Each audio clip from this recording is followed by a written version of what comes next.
Good morning. आज हम लोग विलियन का वीडियो 8 पढ़ेंगे। लेक्चर 8 होगा जिसमें हम पढ़ने वाले हैं विलियन की सांद्रता, कॉन्सेंट्रेशन ऑफ सॉल्यूशन। देखो यहाँ से आपके केमिस्ट्री का थोड़ा सा फंडा चेंज हो जाता है, यहाँ से मैथमेटिकल पार्ट आ जाता है। थोड़ा ध्यान से समझेंगे। परेशानी हो तो कमेंट करके जरूर पूछे।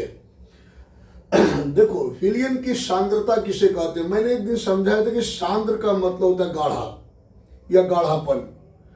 कोई भी विलियन गाढ़ा कब हो सकता है? जब आप उसमें विलय की मात्रा को बढ़ाएंगे।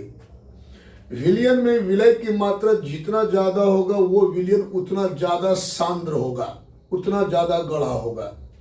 तो भैया किसी विलियन में या किसी दिए गए विलियन में विलय की मात्रा को विलियन की सांद्रता कहते हैं। देखो किसी विलियन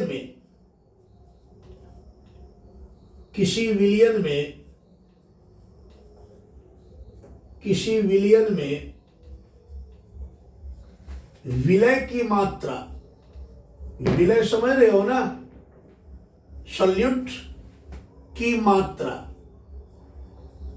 मात्रा मतलब अमाउंट की मात्रा को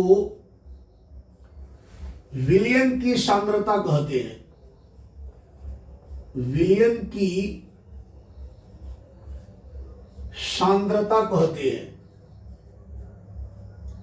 सांद्रता कहते हैं। यदि आपसे पूछ दिया जाए कि विलियन की सांद्रता क्या है, तो आप कहेंगे किसी विलियन में या किसी दिए गए विलियन में विलय की मात्रा को विलियन की सांद्रता कहते हैं। और बेटा विलियन की सांद्रता को कई तरह से व्यक्त किया जाता है, कई तरह से व्यक्त किया जाता है। वैसे विलियन की सांद्रता मुख्य रूप से दो टाइप से व्यक्त किया जाता है, द्रव्यमान के पदों में और आयतन के पदों में। लेकिन हमारे सिलेबस में जितने दिया हुआ सब पढ़ेंगे। तो आप यहां लिखेंगे विलियन की सांद्रता, विलियन की सांद्रता, की सांद्रता को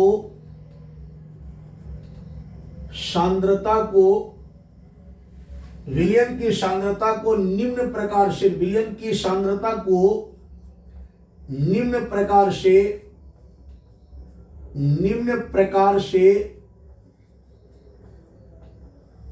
से व्यक्त किया जाता है, व्यक्त किया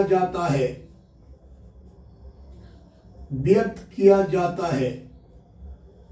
देखो मैंने यहां विलियन की सांद्रता का डिफिनेशन लिखा है। किसी विलियन में विलय की मात्रा को विलियन की सांद्रता कहते हैं और विलियन की सांद्रता को निम्न प्रकार से व्यक्त किया जाता है। इनमें से पहला है द्रव्यमान प्रतिशत।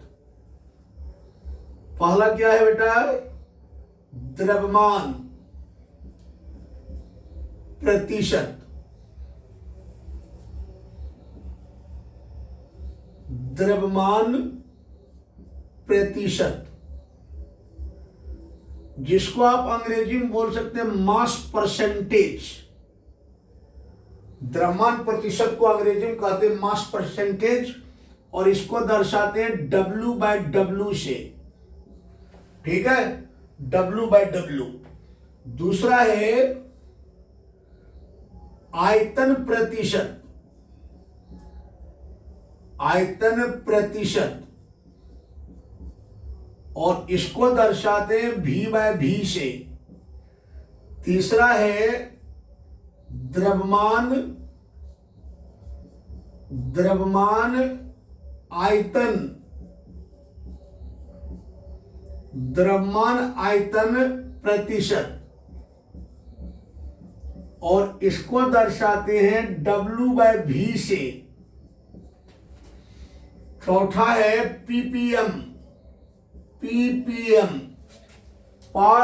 पार्ट प्रति मिलियन। इसका पूरा नाम होता है पार्ट प्रति मिलियन, लेकिन आप पीपीएम याद रखें। पांचवा होता है मोल प्रभाज, मोल प्रभाज, या हम इसको बोलते हैं मोल भिन्न, या हम इसको बोलते हैं मोल अंश, मोल अंश।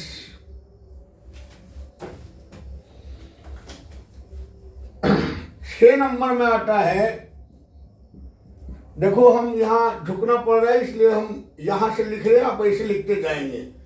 6 नंबर में आता है मूलरता,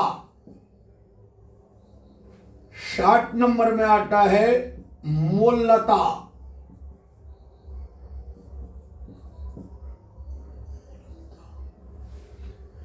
और 8 नंबर में आता है नॉर्मलता, नॉर्मलता। तो इस टाइप से मोल प्रभाज को 8 तरीका से दिखाया गया है सिलेबस में। पहला है द्रव्यमान प्रतिशत, जिसको W/W दर्शाते हैं। दूसरा है आयतन प्रतिशत, जिसको V/V दर्शाते हैं। तीसरा है द्रव्यमान आयतन प्रतिशत, जिसको W/V दर्शाते हैं। चौथा है पीपीएम। पांचवा है मोल प्रभाज या मोल भिन्न या मोल अंश। छठा है मूलरता, सातवां है मूललता, और आठवां है नॉर्मलता। तो ये 8 टाइप के हम कंसंट्रेशन पढ़ने वाले हैं, और इनमें से पहला हम पढ़ेंगे द्रव्यमान प्रतिशत अगले क्लास में। और ध्यान से एक्टिव होके पढ़ेंगे, जो भी परेशानी होगा उसको आप कमेंट करके पूछेंगे।